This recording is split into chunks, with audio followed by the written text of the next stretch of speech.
پرانے زمانے کی بات ہے۔ ایک تاجر تجارت کی غرض سے بغداد پہنچا۔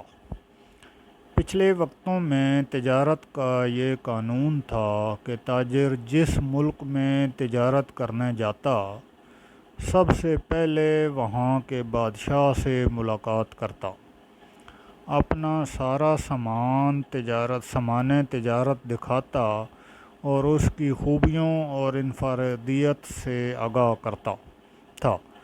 چنانچہ اس تاجر کو بھی بغداد پہنچنے کے بعد بادشاہ کے دربار میں پیش کر دیا گیا۔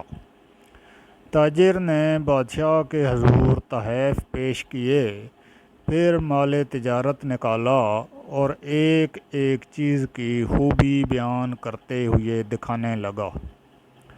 حضور، یہ پانی سے چلنے والی گھڑی ہے جو میں نے یونان سے خریدی ہے۔ یہ قالین ہے جو میں نے ایران سے خریدا ہے، اور یہ خالص ریشم کے تار سے بنا ہے۔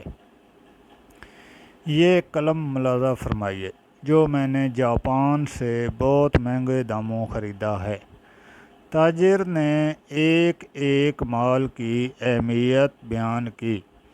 بادشاہ نے مسکراتے ہوئے کہا، بہت خوب، تمام چیزیں بہت عمدہ اور نایاب ہیں جو تم نے ایران، یونان اور جاپان سے خریدی ہیں، لیکن یہ تو بتاؤ کہ تمہیں ہندوستان میں ہمارے شان کوئی چیز نظر نہیں آئی؟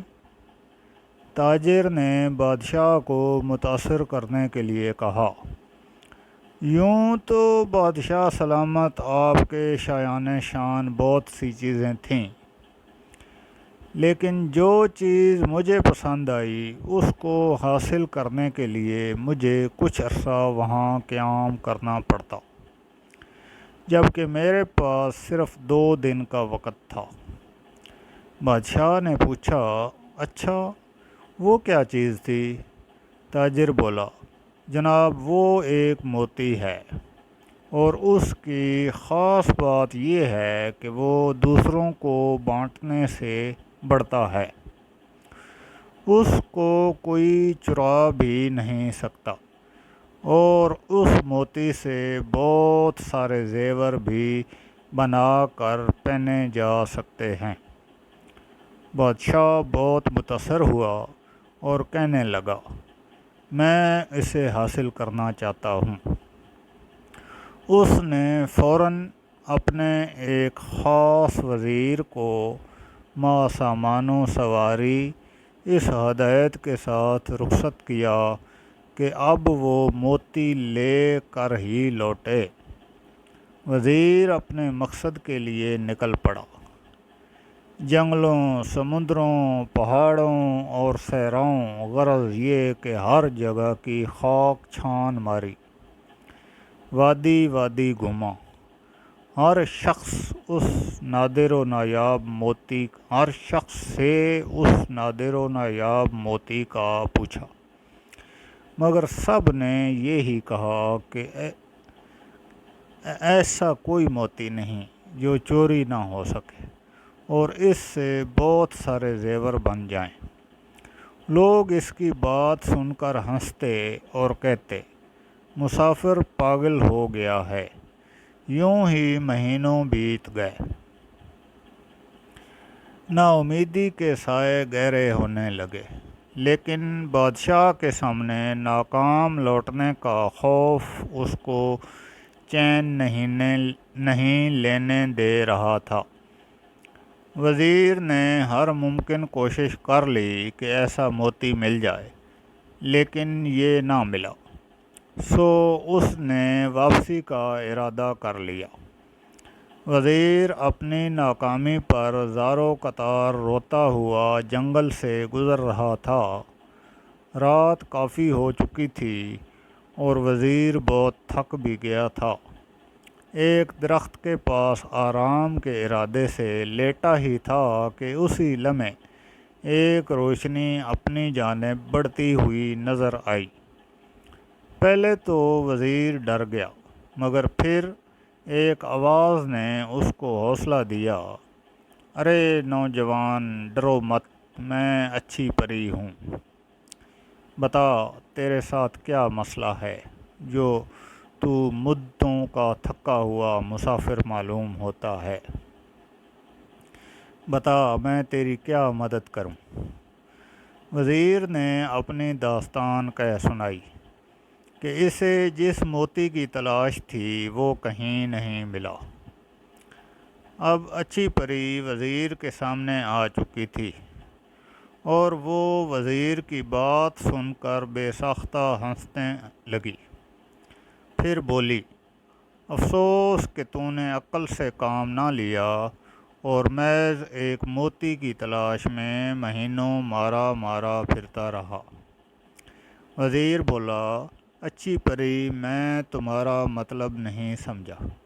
وہ بولی، بھلے آدمی، وہ موتی دراصل علم کا موتی ہے، لیکن تو اس کی ظاہری شکل کو تلاش کرتا رہا۔ علم تو ایک ایسی شے ہے جسے ہزاروں نام دیے جا سکتے ہیں۔ کہیں اسے پھلدار درخت کہتے تو کبھی سورج سے تشبیہ دیتے ہیں، اور اسے سمندر بھی کہا جاتا ہے، لیکن اسے کوئی چرا نہیں سکتا۔ لیکن اس سے زیور بنانے والی صفت؟ وزیر نے حیرت سے پوچھا۔ پری نے مسکراتے ہوئے کہا، علم کی بہت ساری صفات ہیں۔ تم اس سے موتی کی صورت کو کیوں تلاش کرتے ہو؟ یاد رکھو، ہر شے کی تاثیر کا تعلق اس کے نام سے نہیں بلکہ اس کی اندرونی خوبیوں سے ہوتا ہے۔ اسی طرح علم بھی ایک نایاب موتی ہے کہ جس سے یہ حاصل ہو جائے وہ اس سے ایسے ہی سج جاتا ہے جیسے انسان زیور پہن کر سجتا ہے، اور اسے کوئی چرا نہیں سکتا، بلکہ یہ تو بانٹنے سے بڑھتا ہے، گھٹتا نہیں ہے۔ وزیر بڑے غور سے پری کی بات سن رہا تھا اور بالآخر اس بات کا قائل ہو گیا کہ واقعی علم ایک ایسا موتی ہے جس کے پاس ہو وہ دراصل دنیا کے سب سے قیمتی زیور کا مالک بن جاتا ہے۔ وزیر نے پری کا شکریہ ادا کیا، جس کے بعد اچھی پری وہاں سے غائب ہو گئی۔ اب وزیر بہت خوش تھا اور اپنی کامیابی کے گیت گاتا ہوا اپنے ملک روانہ ہو گیا۔ وہاں پہنچ کر اس نے بادشاہ کو علم کے موتی کے بارے میں بتایا اور سمجھایا تو بادشاہ بھی پری کی بات کا قائل ہو گیا کہ صرف علم ہی وہ موتی ہے جسے کوئی چرا نہیں سکتا۔ پیارے ساتھیو، علم ایک ایسا موتی ہے جس کی چمک دمک زمین سے آسمان، فرش سے عرش تک ہے، اور علم کے اس موتی کی روشنی میں ہی انسان اس کائنات کے خالق و مالک تک رسائی حاصل کرتا ہے۔